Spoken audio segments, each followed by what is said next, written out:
Hello ನಮಸ್ಕಾರ, ನನ್ನ ಹೆಸರು ತರುಣ್. ನೀವು ನನ್ನ ವಿಡಿಯೋಸ್ ನೋಡಿರ್ತೀರಾ. ಇವತ್ತು ನಾವು ಮಾತಾಡೋಣ RCB ರಿವ್ಯೂ ಬಗ್ಗೆ.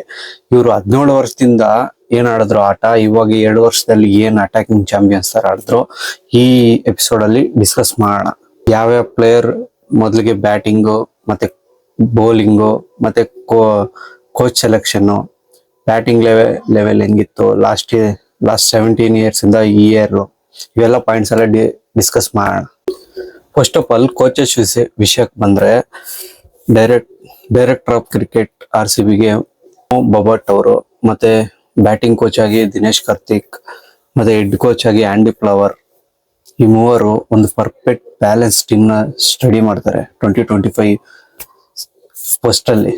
ಹೆಡ್ ಕೋಚಸ್ ಸೆಲೆಕ್ಟ್ ಮಾಡಿದ ಸ್ಕ್ವಾಡ್ 2025 ಅಲ್ಲಿ ಯಾವ ತರ ಚಾಂಪಿಯನ್ಸ್ ಆಯ್ತು, ಮತ್ತೆ 2026 ಅಲ್ಲಿ ಯಾವ ತರ ಅಟ್ಯಾಕಿಂಗ್ ಚಾಂಪಿಯನ್ಸ್ ತರ ಟ್ರೋಫಿ ಎತ್ತಿದ್ರು, ಡಿಪೆಂಡ್ ಮಾಡ್ಕೊಂಡ್ರು ಟ್ರೋಫಿನ. ಈ 2 ವರ್ಷ ಆಡಿದ ಟೀಮ್ ಮೊದ್ಲ್ಯಾಕೆ ಆಡ್ತಾ ಇಲ್ಲ ಅಂದ್ರೆ, ಅಲ್ಲಿ ಮೂವರ್ ಮೇಲೆ ಡಿಪೆಂಡ್ ಮಾಡ್ಬೇಕಾಗಿತ್ತು ಬ್ಯಾಟಿಂಗ್. ಒಂದು ಕ್ರಿಸ್ ಗೇಲ್, ಮತ್ತೆ AB ಡಿ ವಿಲಿಯರ್ಸ್, ಮತ್ತೆ ವಿರಾಟ್ ಕೊಹ್ಲಿ. ಮತ್ತೆ ಬೌಲಿಂಗ್ ವಿಷಯಕ್ಕೆ ಬಂದ್ರೆ ಅಲ್ಲಲ್ಲಿ ಚಹಲ್ ಮತ್ತೆ ಮೊಹಮ್ಮದ್ ಸಿರಾಜ್ ಅವರು ಒಂದೊಂದ್ಸಲಿ ಮಾಡ್ತಾ ಇದ್ರು. ಅಷ್ಟೇ ಬಿಟ್ರೆ ಫಸ್ಟ್ ಇಂದ ಲಾಸ್ಟ್ ವರೆಗೂ ಲೆವೆಲ್ನೆಸ್ ಬ್ಯಾಲೆನ್ಸ್ ಟೀಮ್ ಮಾತ್ರ ಇರ್ತಾ ಇರ್ಲಿಲ್ಲ. ಇವಾಗ ನೋಡ್ಕೊಂಡಿದ್ರೆ ಲೆವೆಲ್ ಬ್ಯಾಲೆನ್ಸ್ ಟೀಮ್ ಇದೆ RCB ಹತ್ರ. RCB ಬ್ಯಾಟಿಂಗ್ ವಿಚಾರ ಮಾತಾಡೋಣ.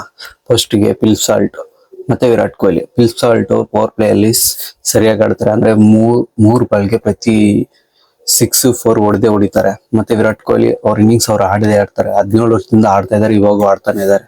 ಮತ್ತೆ ಬರೋದು ದೇವದತ್ ಪಡಿಕಲ್. ಇವ್ರ ಇಂಟೆಂಟ್ ಒಂದೇ, ಫಸ್ಟ್ ಬಾಲ್ ಇಂದ 6 ಹೊಡಿಯೋದು, ಮತ್ತೆ ರನ್ ಪವರ್ ಪ್ಲೇ ಅಲ್ಲಿ ಹೊಡೆದಿರೋ ರನ್ ಆ ತರನೇ ಮೈಂಟೈನ್ ಮಾಡ್ಕೊಂಡು ಹೋಗಕ್ಕೆ. ಮತ್ತೆ ಬರೋದು ರಜತ್ ಪಡಿತರ ಇಂಟೆಂಟ್ ಒಂದೇ, ಟೀಮ್ ನ ನೋಡ್ಕೊಂಡು ಆಡೋದು, ಯಾವ ಸ್ಥಿತಿಯಲ್ಲಿದೆ, ಲೆವೆಲ್ ಆಗಿದೆ, ಸ್ಕೋರ್ ಕಾರ್ಡ್ ನೋಡ್ಕೊಂಡು ಅವ್ರು ಆಡೋದು, ಅವ್ರ ಬ್ಯಾಟಿಂಗ್ ಅವ್ರದ್ದು. ಮತ್ತೆ Tim David all rounder, mind set ಒಂದೇ, ಸ್ಕೋರ್ ಕಾರ್ಡ್ ನ ಬೇರೆ ಕಡೆ ಕರ್ಕೊಂಡು ಹೋಗೋದು. ಮತ್ತೆ ಅವರು ಆಡೋ ರೀತಿ ನಾವೆಲ್ಲ ನೋಡಿದೀವಿ, ಮುಂಬೈ ಮೇಲೆ ಆಡಿದ್ದು ಮ್ಯಾಚ್, ಮತ್ತೆ ಚಿನ್ನಸ್ವಾಮಿಯಲ್ಲಿ. ಮತ್ತೆ Krunal Pandya innings, clutch innings, ಅವರು ಯಾವ ತರ ಬೇಕಾದ್ರೂ ಆ ತರ ಆಡ್ತಾರೆ. ಕ್ಲಚ್ ಟೀಮ್ಗೆ ಸಪೋರ್ಟ್ ಮಾಡಿದಾಗ, ಸಪೋರ್ಟ್ ಬೇಕಂದಾಗ ಅವರು ಪಕ್ಕ ಬಂದು ಆಡ್ತಾರೆ.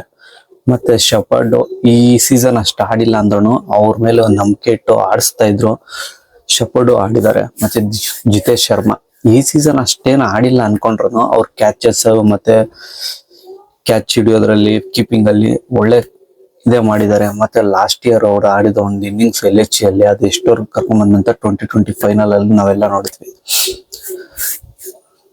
ಮತ್ತೆ ಭುವನೇಶ್ವರ್ ಕುಮಾರ್ ಒಂದು ಆಲ್ರೌಂಡ್ ಈ ರನ್ಸ್ ಬೇಕಾದ್ರೆ ಅವರು ಹೊಡಿತಾರೆ. ಸೊ ಈ ತರ ಲೆವೆಲ್ ಆಗಿ ಬ್ಯಾಟಿಂಗ್ ಲೈನಪ್ ಇದೆ.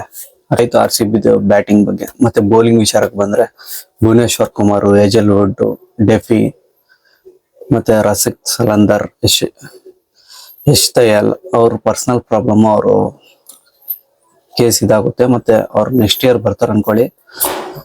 ಮತ್ತೆ ಶೆಫರ್ಡ್, ಕೃಣಾಲ್ ಪಾಂಡ್ಯ, ಶ್ರೇಯಸ್ ಶರ್ಮಾ, ಇಷ್ಟು ಬೌಲಿಂಗ್ ಲೈನಪ್, ಸಮತೋಲನ ಬೌಲಿಂಗ್ ಲೈನಪ್ RCB ಅಲ್ಲಿದೆ. ನೋಡ್ಕೊಂಡ್ರೆ ಭುವನೇಶ್ವರ್ ಕುಮಾರ್ ಮತ್ತೆ ಹೇಜಲ್ವುಡ್ ಅವ್ರ ಬೌಲಿಂಗ್ ಅವ್ರು ಹಾಕ್ತಾರೆ. ವಿಕೆಟ್ ಏನ್ ಪಡೆದ್ರೆ ಓಕೆ, ಇಲ್ಲಾಂದ್ರೆ ರಸಿಕ್ ಸಲಂದರ್ನ ಚೇಂಜ್ ಮಾಡಿಸ್ತಾರೆ. ಅಲ್ಲಿ ವಿಕೆಟ್ ಬೀಳಿಲ್ಲ ಅಂದ್ರೆ ಕೃಣಾಲ್ ಪಾಂಡ್ಯ ಮತ್ತೆ ಶೆಫರ್ಡ್ ಇವ್ರ ಲೆವೆಲ್ ಆಗಿ ಯಾರ ಕೈಲ್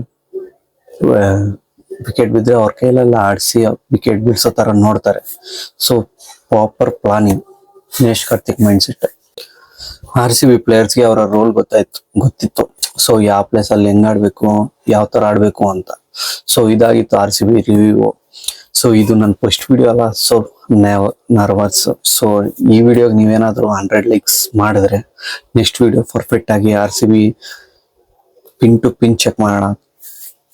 ಮತ್ತೆ ನಾಳೆ ವಿಡಿಯೋದಲ್ಲಿ ಸಿಗೋಣ. ಬಾಯ್.